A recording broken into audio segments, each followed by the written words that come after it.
Hey, what is going on, ladies and gentlemen of YouTube? Brendan Esguerra here, and today, I bet you're wondering, what happened to my production diary / behind the scenes documentary / vlog series about my Adventure Time reboot project? Well, I'm still working on new material, and I just posted some new content on Instagram, so if any of you watching this also uses Instagram, feel free to check it out. And not only that, doing an Adventure Time reboot isn't going to be that easy. It won't happen so fast because I can't do it without Pendleton Ward's permission, and I don't own Adventure Time. So I would have to do it with Pendleton Ward's permission, and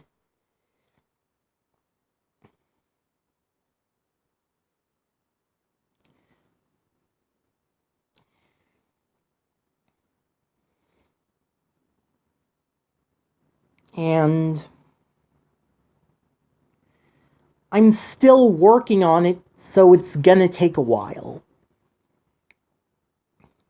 And warning,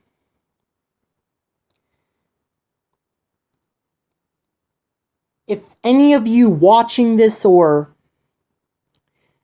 anywhere in the comments are gonna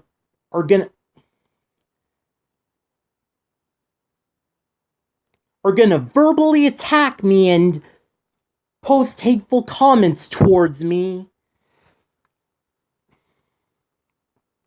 watch the video first. Wait! Let me finish, as I haven't even started yet. So calm down, okay? Okay.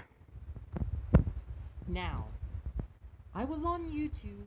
Yes, I was only on YouTube looking for some new videos to watch when I came across videos about how the deal between Sony and Disney in regards to Spider-Man has ended, and Spider-Man cannot make any more appearances in the MCU until they make a new deal. And it's been going on for 2 days, and today, now there are videos about how Disney is planning a new deal with Sony in regards to Spider-Man.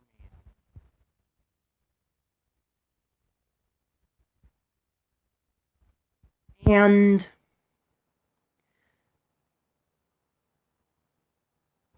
for lots of Spider-Man fans out there, well, like me, but let me finish.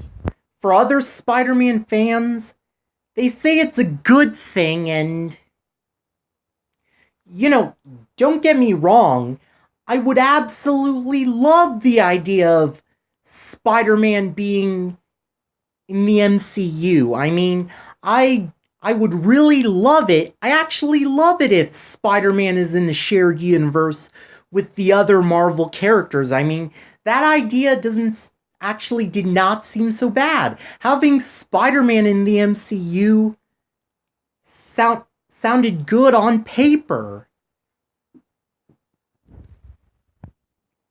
But, well, things get a little complicated because they decide not to continue The Amazing Spider-Man and instead go through the trouble of rebooting it again. And the result? It wasn't done well. I mean, I did want Spider-Man to be in a shared universe with the other Marvel superheroes, but not like this. No, it doesn't work like that.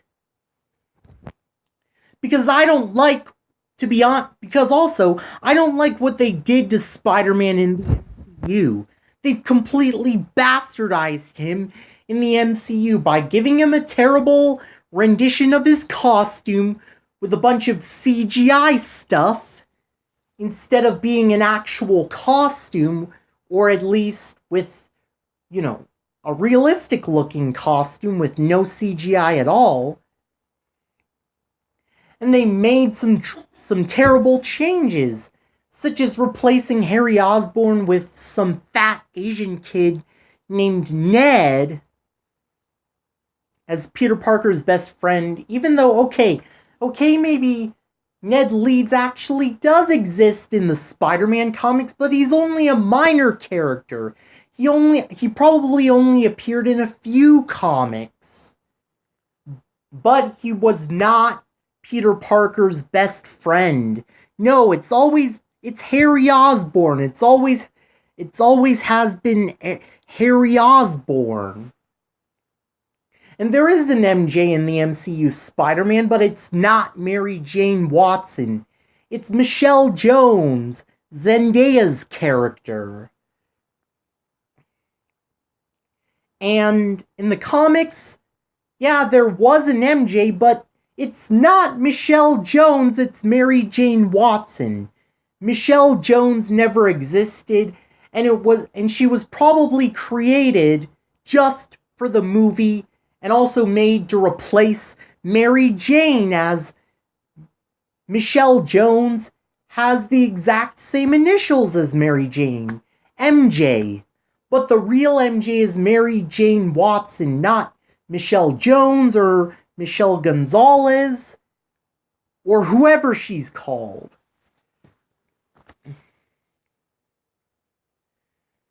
And they've also killed Spider-Man in the MCU, and, the Spider-Man in the MCU isn't anything like the Spider-Man we grew up with.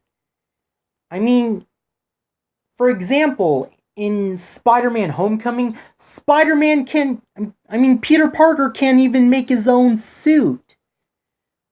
I mean, he does, but it's just a pile of red and blue rags he got at the thrift store. Whereas in the comics, he actually made it using actual fabric and a sewing machine, and when he actually does in Far From Home, he's using it with a bunch of crazy Stark power technology. And whatever happened to the simplicity of just simply making a Spider-Man suit, just using a sewing machine and some red and blue spandex fabric? Whatever happened to that? It actually was explained why it, in some story from Marvel, I guess, and I know many of you I know a lot of Spidey fans want Spider-Man to stay in the MCU, and they're all blaming Sony for all of that, but no, it isn't Sony's fault. It's Disney, and it's not just because Disney is actually being greedy, but what they did to the character was disrespectful to Stan Lee's original vision of Spider-Man, as told by Stan Lee's daughter. And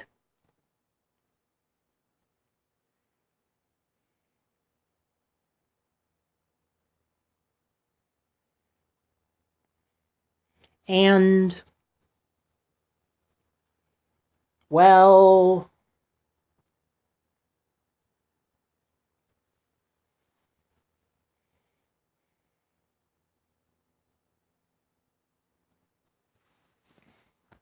and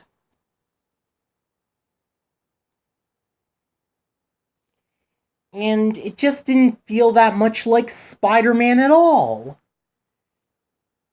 Spider-Man Homecoming and Far From Home have barely but a passing resemblance to Spider-Man. And, well, it's also because of the fact that Disney might be working with maybe, well, Disney, I mean, Disney is big, a big ass company, and sometimes with big ass companies, there might be something shady behind them. Who knows what might happen if, yeah, and it seems like Disney only wants to do it for money. That's what Disney cares about, money. And that isn't what Sony cares about. Sony actually does care about the character. I mean, they actually did the original Sam Raimi Spider-Man trilogy. And I'm not talking about Spider-Man 3.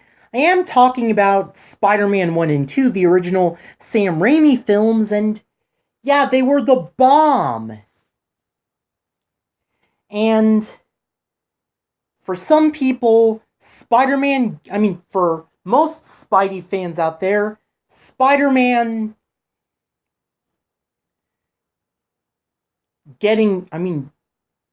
being taken back by Marvel is a bad thing, but Sony and Marvel having a new deal and putting Spider-Man back in the MCU is a good thing? Well, actually, no, it's not like that. They're wrong. It's the other way around. Because Disney is only doing it for money, and they're making Spider-Man a commodity, which Stan Lee's daughter hates so much. And I really gotta respect Stan Lee's daughter because she's the daughter of the guy who created Spider-Man. Stan Lee's a legend. And he's also kind of the inspiration on why I became an artist. Besides, as you can see around my room, you could kind of see that I've done a lot of comic book art. And what that's what inspired me. Yeah. And I was inspired all by Stan Lee. Yeah, it was because of him. Because of him, he's what inspired me to be a comic book artist. And I gotta respect what Stan Lee's daughter says. I mean, she's the daughter of friggin' Stan Lee. And also, you know, with Sony in regards to Spider-Man, well, Spider-Man Into the Spider-Verse won an Oscar. It literally won an Oscar. And the Venom movie actually did well. So, if Sony takes back Spider-Man, yes, they should, and I actually do see a good future with Sony in regards to Spider-Man. Just give Sony a chance, no matter what you say, and no matter what other Spider-Man fans say, because they want Spider-Man back in the MCU, when in the MCU they've completely bastardized Spider-Man. They gave Spider-Man a terrible costume and made, you know, Spider-Man Homecoming and Far From Home even more inaccurate to the comics. I mean, maybe all different movie adaptations of Spider-Man are inaccurate in some way. Okay, there was in the original Sam Raimi trilogy where the webs were actually coming out of Spider-Man's hands instead of the web shooter. And in The Amazing Spider-Man, well,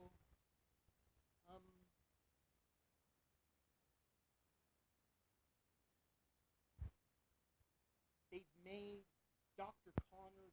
British character, even though he's supposed to be an American scientist, and they've made Electro a black guy, and they've also made Dr. Ashley Kafka a man, when in the comics Dr.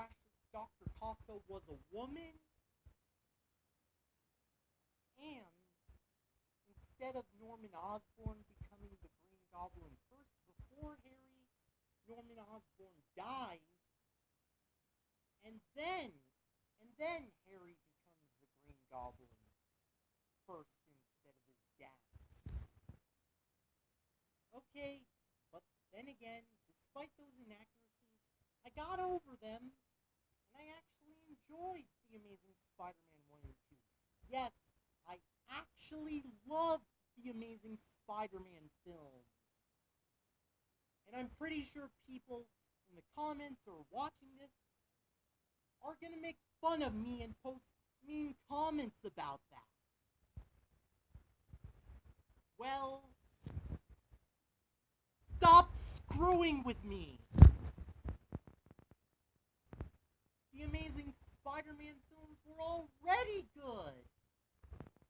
Despite a few inaccuracies, plot holes, and continuity errors and everything, whereas Spider-Man Homecoming and Far From Home has more inaccuracies than the original Sam Raimi trilogy or The Amazing Spider-Man combined. Honestly. And they've also killed Spider-Man in Infinity War. And it traumatized a lot of people. That's why Sony should keep Spider-Man. Because they'll do a better job than him than in the MCU. And like I said, let me finish! Sony actually does care about Spider-Man, and they probably heard Stan Lee's daughter's words, and also there's nothing we could do if John Watts or Tom Holland can't be involved anymore. I mean, if John Watts is gone, then that's it. And also, if Tom Holland is watching this, there'll be other movies, and come on, don't you want to play James Bond or Batman? And there's also your other movie, Unreleasable, and of course, the live-action movie adaptation of Uncharted. And also, how could you have all those roles alongside Spider-Man? Because I'm pretty sure if you're juggling being Spider-Man in those other roles, it's gonna be stressful for you. And you're too young to be stressed out. Because I've been through something like that before, and it wasn't pretty.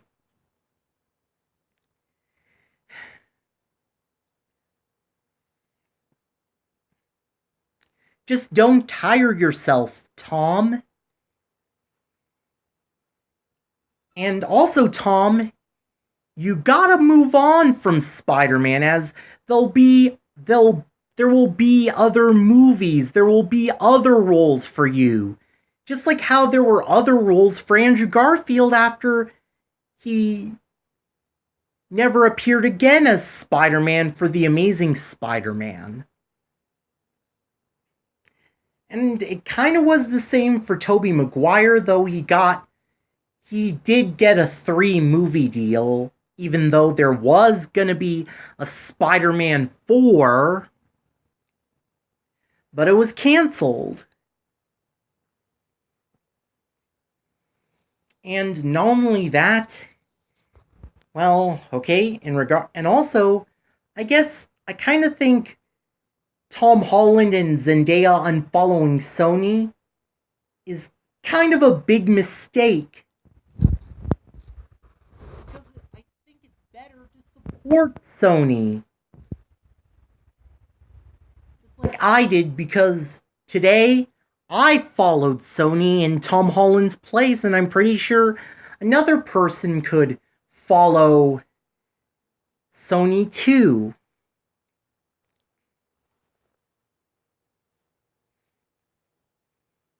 And if Tom Holland can't be Spider-Man anymore, then, well, so be it, because Tom Holland cannot be Spider-Man forever.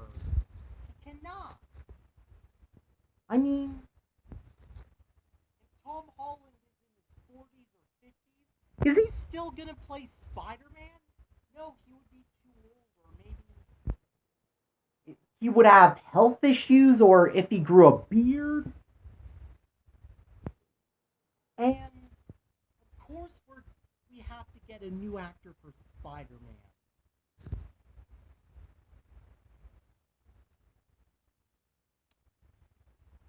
If it has to be that way, it has to, and we must accept it. Just like I do. I got nothing against the MCU, it's just I actually accept Sony taking back the rights to Spider-Man, and I actually see a good future, and I'm giving Sony a chance, and I'm being an optimist about that. And about me being a realist? Well, I am being a realist because of the new deal that Disney is planning with Sony.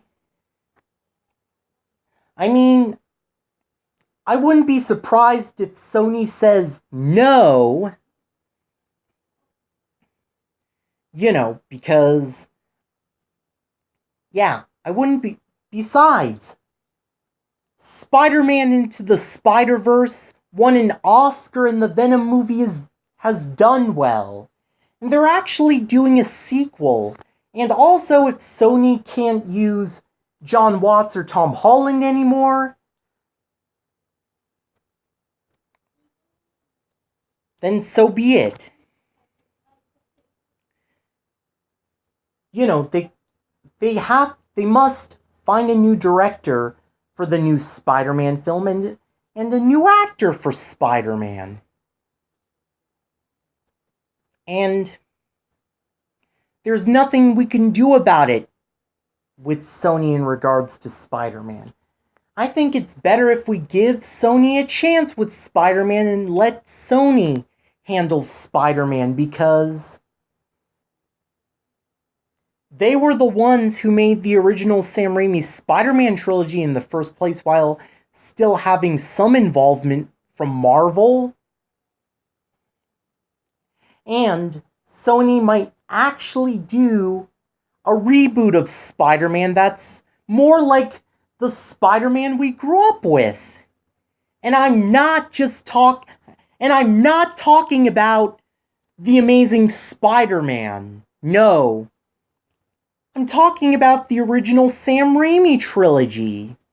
And also, I'm not talking about Spider-Man 3. I'm talking about Spider-Man 1 and 2 because they were actually good.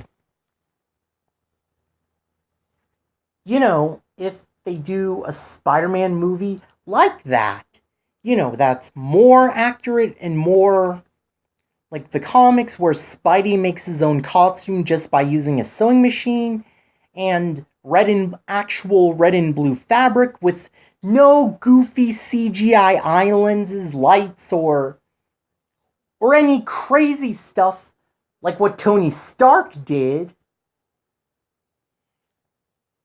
I mean, that just isn't Spider-Man, and Spider-Man can't rely on any rich and powerful people. Whatever happened to Spider-Man being an insecure character? I mean, even though he couldn't find any hope, he's trying to survive on his own. Because Spider-Man always has to go through some form of suffering. And that's what makes him a hero. Trying to save the world against all odds and even going through his own suffering. Besides, Spider-Man can't be the next Iron Man. He is not Iron Man at all. He's not Tony Stark. Tony Stark is a completely different person.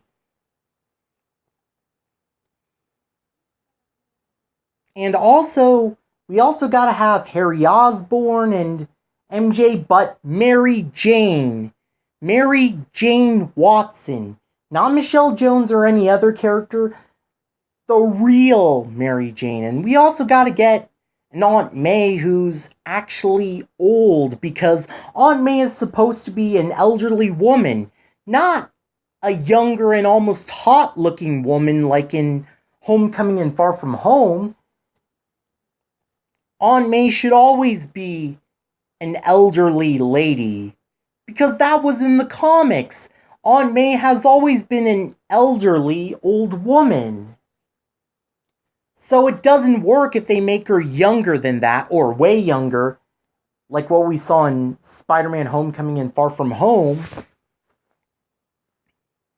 And I kind of think Spider-Man Homecoming and Far From Home, along with those other entries with Spidey in the MCU, have ruined the lore of the character. That's why Sony has to keep Spider-Man. Because they're probably going to make the new Spider-Man reboot, however they do it, more true to Spider-Man. And I also want the new Spider-Man reboot to be more serious, dark, edgy, and mature, but it will not have an R rating, because while it's gonna be a bit more adult-oriented, well, not really adult-oriented, but more in-depth, and having a very, very good story with no plot twists, continuity errors, or inaccuracies, it should not be R-rated. It should still appeal to kids, because there are lots of young fans of, there are lots of kids who love Spider-Man. So that's why, even though it has to go through those changes, it's still got to be rated PG-13. Plain and simple. So I think it's better if we could just relax and give Sony one more chance, and let them handle Spider-Man, and they might do a good job. Because from what I can see, they might actually do a good job. Okay? I think this is the end of the video, and please like, comment, and subscribe, and until then, have an awesome day, and I hope you like it. This has been Brendan Escara, signing out. Peace.